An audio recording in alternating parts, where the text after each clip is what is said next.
Hey guys, welcome back to the channel. We have finished up with round one and it's been a pretty interesting round. A few big scores on the cards from that one and yeah, very interesting start to the season. Our first full round. Now there's a few bye rounds with the opening round taking effect, but a few good scores from round one here. Let's get into it with the best scores from round one, and that was number one scorer there, Lockie Ash, with 136. He was shining light in a bit of a dominating performance from the Western Bulldogs. They gave Ash a lot of kick ins and a lot of junk down back, it seems, and he got 136 in the end. Dylan Stevens was a very random one to start the year. I don't know how many people had him in their starting lineup or even on the bench, but he was racking it up on the wing, I felt, for North Melbourne in that big win over Port Adelaide. And yeah, 135 in the end for him. So I'm sure he will be one of the top waiver wire picks on AFL Fantasy and keeper leagues this week. Marcus Bontempelli up there with top three performance, equal 135 there with Dylan Stevens. Max Holmes and Bailey Smith racked it up against Fremantle, 130 and 132. Nick Dacos, 127. Very good performance, but he's now got the bye. Well, I think Max Holmes and Bailey Smith do too, actually. So a few buys for these big guns off the bat. Luke Jackson, big display, taking the number one ruck responsibilities, getting very athletic in the middle as well. He was against Geelong. I think they were playing Mitch Edwards in the ruck a bit. And yeah, first gamer for him. So easy pickings for Luke Jackson. And if you're against Geelong in the ruck at all, that's a good matchup. Aaron Norton did pretty well for the Dogs. He's the second highest scorer there for the Dogs. There's 4 Dogs on this list.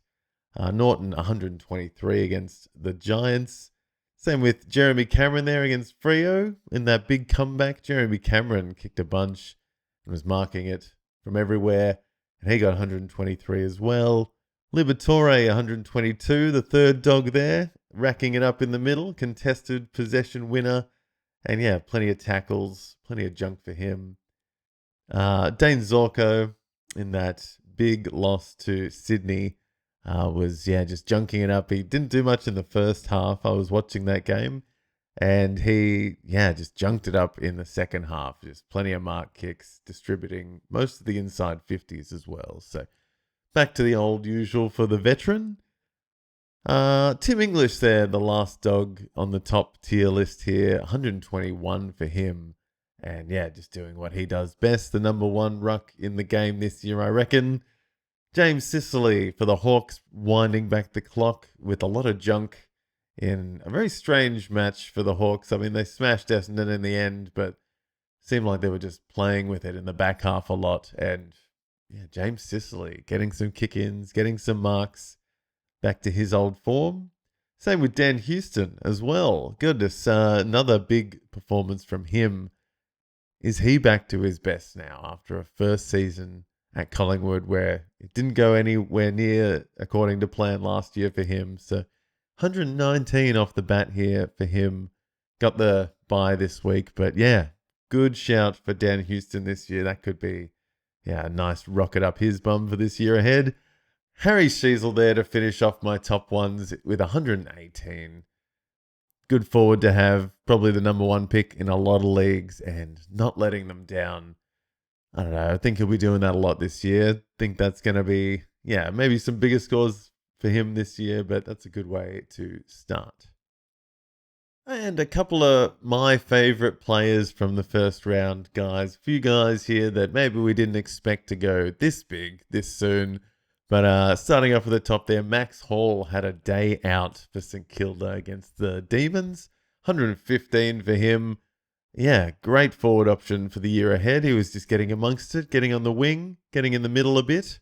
And I think he nabbed a goal or two.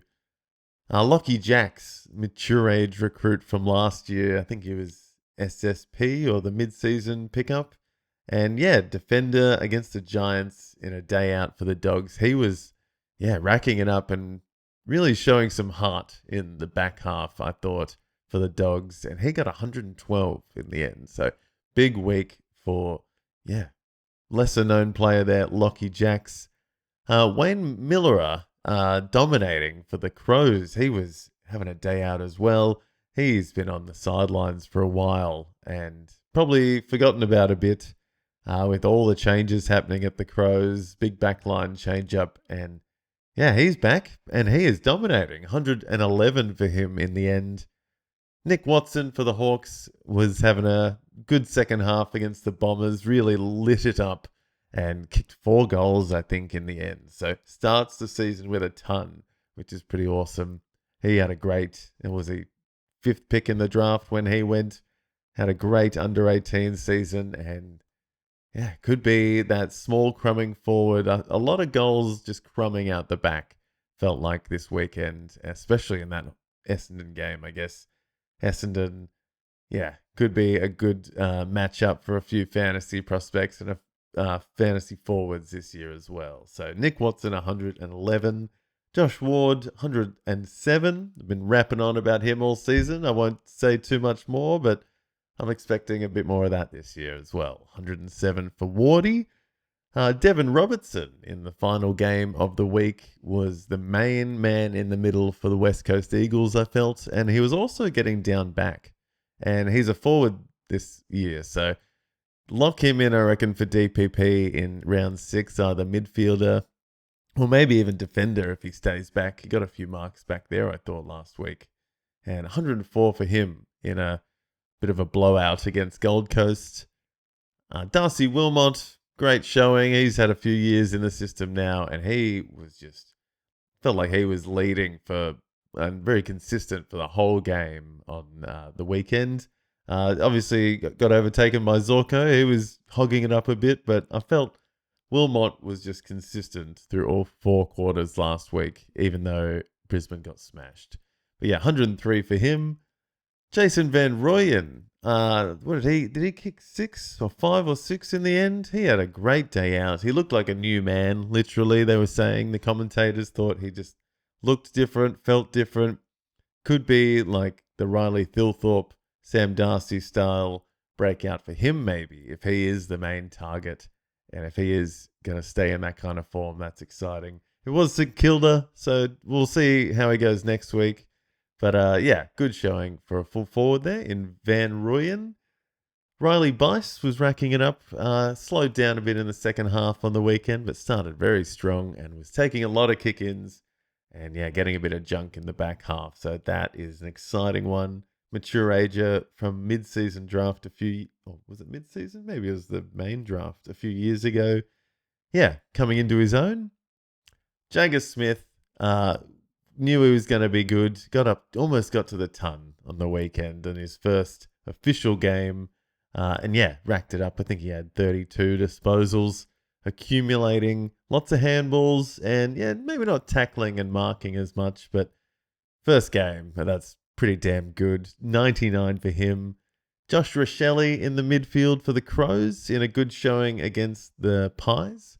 And maybe with Rankin coming in next week, we might. I'd like to think Rochelle will still be in the midfield a bit, but who knows? So 98 is a good first round score for him. Hopefully he can keep it up. Cam McKenzie for the Hawks. Will Day being out, the substitute rule no longer being there. I think he got busy, didn't he? It was against Essendon again.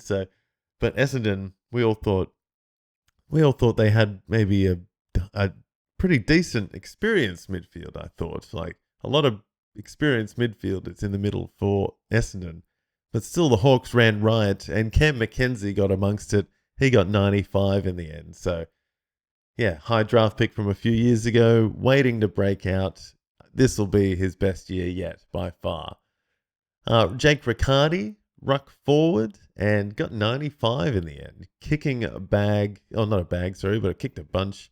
And got in the ruck and was plucking marks on the wing, like around the ground. So pretty mobile, and with the ruck forward option, could be a shout for this year with Kieran Briggs and the ruck rules kind of shifting around. He seems like he's got a decent role there at the Giants now. So an absolute, interesting one there is Jake Riccardi for the season ahead.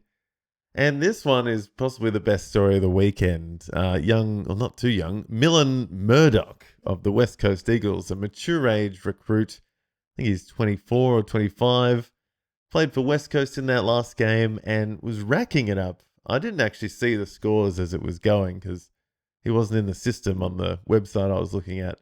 But realized after the game, he got 95 in the end. And I think he got 22 disposals, a couple of goals. Yeah, a midfielder from West Coast and grew up on Western Australian coast, I think, has been in the waffle, accumulating the ball pretty regularly. So one that just came in 2 weeks ago and straight into the middle. Very exciting story against Gold Coast too. So I'd be interested to see what he does against a worse matchup than the Gold Coast Suns. So yeah, day out for Millen Murdoch. He'll probably be on the waiver wire and everyone jumping on him this week. And finally, my last pretty exciting one, I thought, and underrated at the Crows is Josh Worrell. I just feel like he's not talked about enough, to be honest, but he got up to 94. I feel like he has pretty good floor scores and he had just a good start over the weekend against the Pies. Yeah, just a good marking defender, and maybe it was a defender's day out. Maybe I think that might be, yeah, good game plan for the Crows going forward. The defenders are getting amongst it this year. Wayne Miller and Josh Worrell on the cards there for the Crows. So yeah, they are my top players for this round 1 week, guys. Excited to hear your thoughts in the comment. Who did you think went well this week? Follow me on social media, guys, and yeah, follow me along on the weekends. Going to do some watch-alongs for round 2. Did a couple in round 1. Had a few guys in the comments enjoying it along with me. So stay tuned for that. Like and subscribe and hit the bell icon to see when I am going live on the weekends. And I might even be doing a round 2 preview in the coming days. So stay tuned for that. Get onto some game day squad and yeah, like and subscribe below on socials. And until next time, guys, I'll see you in the next video.